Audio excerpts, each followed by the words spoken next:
we're back. My next guest tonight is a writer and producer for HBO's Chris Rock Show.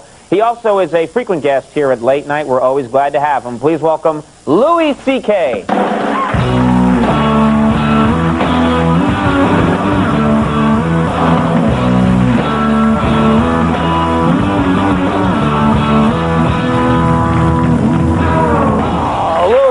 Nice to have you. Nice to be here. Yeah, what have you been doing with yourself this summer?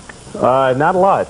Really? Yeah, a lot of free time. Mm-hmm. I have a new hobby though. I have a new thing I like to do on my free time. I like to go up to strangers and just start conversations with them. Hey. You should try this. If you have a little time to kill, go up to somebody you don't know and just start a conversation. Just any conversation? Well, the fun way to do it, don't start the conversation in the beginning. Just start it in the middle. Try it. Just like walk up to a guy in a store and just go, yeah, well, how do you think I feel? You know, or just knock on your neighbor's door and when they open it, just go, so that's why he was being like that. Well, wait, do you like talking to strangers? You enjoy that? I do. It's weird in New York, though, because you never know who you're talking to, and you don't know what kind of person they are. Like, have you ever been talking to somebody and it's a stranger and it's just, you think you're having a conversation, and then you realize that you're talking to a guy who's just nuts? It's like he's completely crazy, but you don't. I got on the subway once, and it took a long time the subway to come, and me and this guy got on. And he's got like a suit and tie and a briefcase, and he looked all right. We're sitting there, and he goes, "Wow, I thought the train would never come," you know. And I was like, "Yeah," and he says, "Well, it's hot, brutal." And I was like, "Yeah, it's hot." And then he says, "Yeah, I didn't even shave today." And I didn't know what that meant, but I was like, yeah, it's hot, yeah, I didn't shave. And then he says, you gonna tattle on me?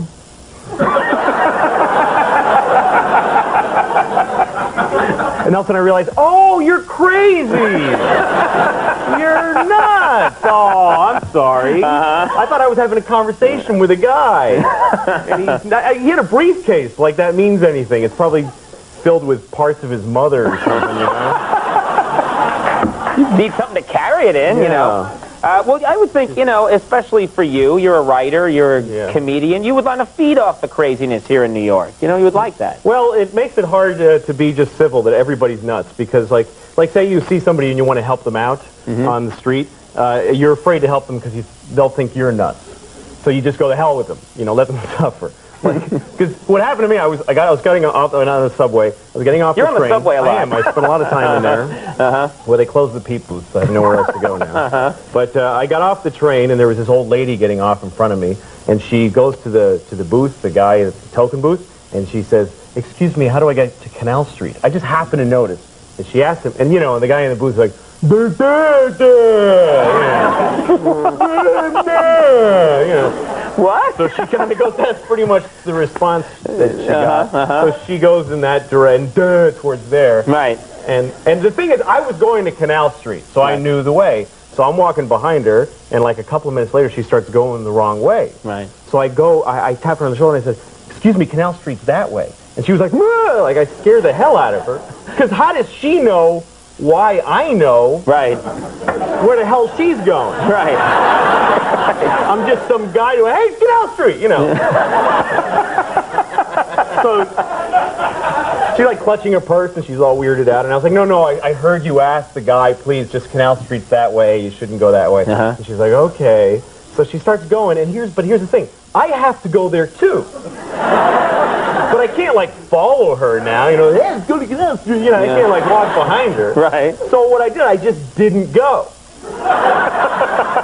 I just changed my whole day. I should have just stabbed her. Yes! That's what you should have done. Get on with my errand. Oh, I had a dream last night. I had a, can I tell you about it? Yeah, go ahead. I had like, it was a gay dream. And I didn't know I was having a gay dream. It was, okay, here's what it was. I was at a cafe with a friend of mine, and in Italy, we're like in an outdoor cafe, and we're having like espresso or something, and these two Italian boys come up like on scooters, you know, and they go, they say, "Come swimming with us. We're going swimming." come on. And it's a dream. So we're like, yeah, what the hell? We'll go swim with these kids. You know, why not? So I get on the back of the kid's scooter, you know, we go into the mountains, and we get to this beautiful lake, and they take their clothes off and they start swimming, and they go, come into the water, don't be afraid, it's beautiful, come and swim with us. So me and my friend are taking our clothes off, and I asked him, is this gay to swim with Italian boys? And then my friend goes, no. Right. I was like, yeah, you know, you're right. So I'm making out with one of them.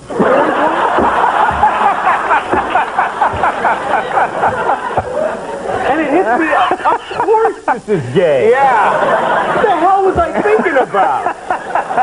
This is completely gay. Yeah, that's gay. That's gay.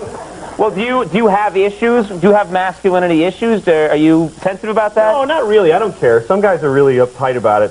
Some guys have the need to act really tough. I think when guys are acting tough, they're hilarious. You know, guys are like, I don't think it takes a tough guy to stand on the street corner like, ugh. It takes a tough guy to like wear a little pink tutu and go, woo! I think that's like, that takes guts. That's, yeah. You know? But some guy, like I saw this guy the other day on the street, and he's by himself on the street, and he's just standing there like this, he's like, and I'd love to watch a guy like that for a whole day to see how he ramps up to that, you know? Because you couldn't just like wake up in the morning,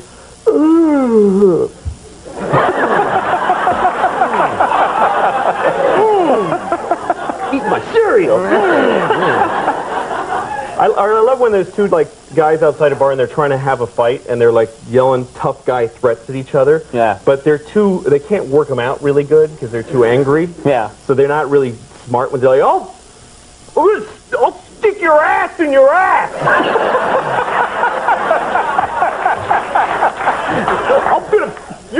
I'm gonna back your back in the ass.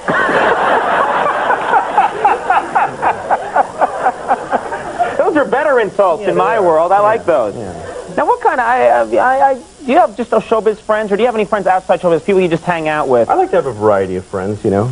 People in showbiz are just one kind of person, but, like, I have this friend who tells stories a lot, and, like, have you ever had a friend who tells a story and it's really long, and they don't know that you just don't care? Have you ever had a friend who's just a complete idiot? Have you ever had a friend where you just look at him and go, what? I hate you. I hate you. Yeah. Well, my friend will tell me this, he's telling me this long story, and I tune out, because I don't care. Right. It's not interesting. I'm not listening. Right. And so he's telling a story about his mother, right? And then he changes to a new story about his cat. But I don't know, because I'm not listening to anything that he's saying. So I still think he's talking about his mother. And then I start tuning back in, because he sounds like he's going to stop. And he's saying stuff like, anyway, so she took a big crap on the floor this afternoon. And I don't want to seem like I'm listening. I'm like, oh, yeah, well, my mother craps all over the place. You're a good friend. Yeah, I'm a nice guy. Oh, hilarious as always, too. Louie. I got to mention where you're going to be so people can check you out. Okay. This weekend you're at Catch a Rising Star. Yeah. The Comic Strip. The Comedy Cellar. Yes. And the Boston Comedy Club. That's right. I'm doing 6 shows this weekend. Yeah. I mean, tomorrow night. That's great. Yeah. Are you going to do the Giggle Hut, too, or no? No, screw them. I don't work that joint. Well, hilarious, Louie. Thank you for doing it. Louis C.K., everybody. Bob McCoy and his crazy medical horrible devices. We'll be right back. Stick around.